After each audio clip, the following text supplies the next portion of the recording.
Good morning. இன்னைக்கு என் கிளினிக்கு கிருத்திகான்ற patient வந்திருக்காங்க. இவங்க 16 வீக்ஸ் ப்ரெக்னெண்ட்டாக இருக்காங்க.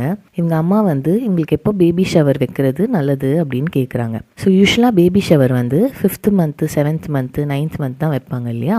9th மந்தில் பேபி ஷவர் வைக்கும்போது வயிறு கொஞ்சம் ரொம்ப பெருசாக இருக்கிறதுனால அவங்களுக்கே அப்டாமினல் டிஸ்கம்ஃபர்ட், ப்ரீதிங் டிஃபிகல்ட்டி, கால் ரொம்ப வீக்கம் வருது, அது மாதிரி இருக்க சான்சஸ் இருக்குது. அதை தவிர சில பேருக்கு ப்ரெக்னென்சியில் சுகரு, பிபி, நஞ்சு கீழே இருக்கிறவங்களுக்கு யூஸ்வலாக 9th மந்த் முடிஞ்சோடனே டெலிவரி பிளான் பண்ணுறதுக்கான சான்சஸும் இருக்குது. சில பேருக்கு குறை மாசமாக பனிக்கூடம் உடையறதுக்கோ குறை மாசமாக லேபர் பெயின்ஸ் வரத்துக்குமே சான்சஸ் இருக்கும். ஸோ 9th மந்த்து அவாய்ட் பண்ணிக்கிறது பெட்ரு.